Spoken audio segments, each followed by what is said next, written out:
Ce démonstrateur a une vocation pédagogique.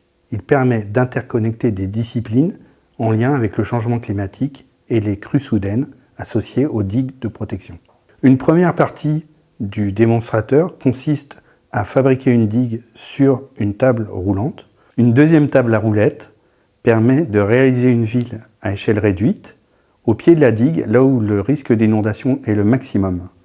La digue est composée de 2 morceaux extérieurs en argile complètement étanches et le grand public va participer à fabriquer la partie centrale de la digue qui va être fatiguée volontairement. Ensuite, la table à roulettes avec la ville va être reliée à la table à roulettes avec la digue. On pourra alors mettre en eau. Donc nous, dans le cadre de notre démonstrateur, on va s'intéresser aux digues en tant qu'ouvrage en terre. Donc c'est des digues qui vont être construites à partir de matériaux naturels, typiquement des sols.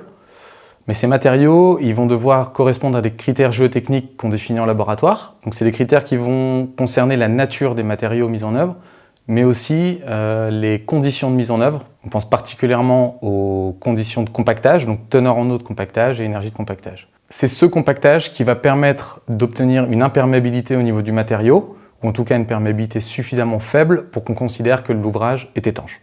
Une fois que la digue est terminée, on va mettre des capteurs sur la digue. Ces capteurs vont nous servir à faire du suivi de l'ouvrage. Donc sur le démonstrateur, on a une partie qui est instrumentée à l'aide d'accéléromètres. Et le but de cette partie, c'est d'illustrer les méthodes qui permettent de surveiller un ouvrage en se basant sur les ondes sismiques. Alors, les capteurs qu'on utilise, c'est des accéléromètres. Ils vont enregistrer en permanence les vibrations ambiantes de la digue. L'objectif, c'est d'utiliser ces vibrations pour essayer de sonder la structure. Alors, ces vibrations, elles sont générées par différents processus. Ça peut être des processus naturels, comme par exemple la houle, l'action des vagues directement sur les structures, ou alors des processus liés à l'activité humaine. Donc à ce moment-là, ça peut être par exemple la circulation routière, toutes sortes de pompes, etc. qui vont générer des vibrations ambiantes. Alors l'objectif de la partie ville de la maquette, c'est d'illustrer les risques importants qui sont associés à la submersion rapide d'une zone urbaine. Dans la maquette, on illustre le cas d'une rupture de digue, mais il faut savoir que ce type de submersion peut s'observer aussi en lien avec d'autres phénomènes, par exemple des submersions marines, des crues éclairs qui vont se produire sur des petits cours d'eau ou également du ruissellement qui va se produire, qui va s'accumuler dans des zones urbaines. La digue, au cours du temps, dans son environnement, elle va subir des dégradations qui vont être liées à différents facteurs, comme par exemple les interactions avec le vivant, les interactions avec les masses d'eau, dans le sens énergie des masses d'eau, mais aussi par rapport aux conditions météorologiques. Et donc l'alternance des périodes de sécheresse en été et des périodes de crue en hiver qui sont de plus en plus marquées avec le dérèglement climatique vont venir amplifier et accélérer les processus de vieillissement de l'ouvrage. Et donc c'est ce qu'on veut montrer avec ce démonstrateur.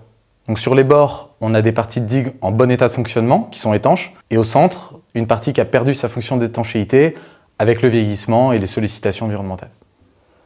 Donc ici, c'est une méthode de surveillance qui est dite passive, dans le sens où on se contente d'enregistrer en continu les vibrations, tout simplement de les écouter sans chercher à les générer de façon artificielle. Et dans le cadre du démonstrateur, on a utilisé un bulleur pour essayer de simuler ces vibrations. On enregistre le signal en continu et les données sont transmises à l'ordinateur pour être traitées en temps réel.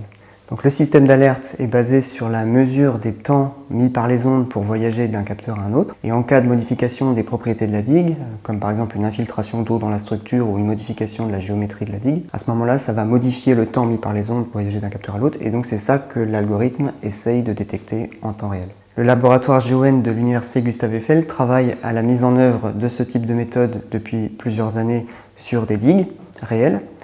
Et les défis de ce type d'approche, c'est d'être capable de développer des algorithmes qui vont fonctionner dans des environnements de bruit très différents et surtout d'être capable de détecter des changements qui sont vraiment liés à une modification de la structure. Donc par exemple, il faut être capable de faire la distinction claire entre un changement dans le bruit ambiant, dans la distribution des sources, d'un changement qui vient vraiment de la structure et qui mérite de déclencher une alerte. Au cours du temps, la digue s'affaiblit, le système de surveillance fonctionne et donc une alarme retentit. D'abord, beaucoup de matériaux se répandent dans la ville, mais plus il y a du matériau dans la ville, moins il y en a dans la digue, et donc plus elle est fragile. Et ensuite, une brèche arrive, et l'eau se répand dans la ville.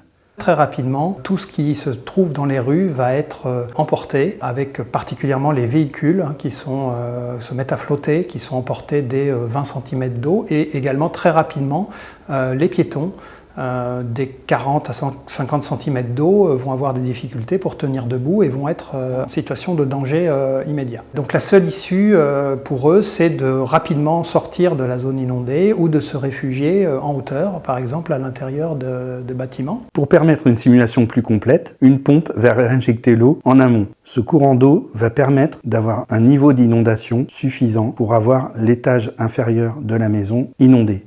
La maquette, elle permet d'illustrer à la fois la rapidité de l'inondation qui se produit en quelques secondes, en quelques minutes, et le fait que les personnes qui se retrouvent exposées à cette inondation n'ont que quelques secondes pour réagir, pour prendre la bonne décision, pour se mettre à l'abri. Elles sont très très rapidement en danger. Tous les bâtiments qui sont un peu plus fragiles que les autres, dont les fondations peuvent être érodées par l'écoulement, peuvent potentiellement être détruits ou emportés par l'écoulement.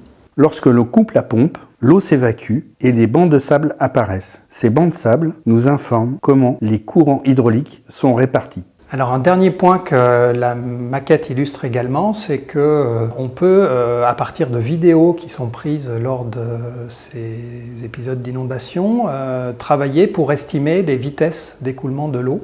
Et donc ça sert aux scientifiques pour notamment estimer après coup non seulement les vitesses mais également les débits d'écoulement, notamment lorsqu'il s'agit de phénomènes de crues dans des cours d'eau. Cet équipement est un support pédagogique à destination du grand public, mais il peut aussi être utilisé par les collectivités territoriales ou les associations de gestionnaires de digues. Ce que je retiens de cette maquette, c'est qu'il est important déjà d'avoir conscience des dangers auxquels on est exposé, et puis également qu'au-delà de la connaissance de ces dangers, on peut travailler à anticiper ces dangers, à surveiller des ouvrages qui peuvent générer ces dangers, et à travailler plus largement sur des systèmes d'avertissement ou d'anticipation de ces phénomènes qui permettent en général d'en limiter fortement les impacts dommageables.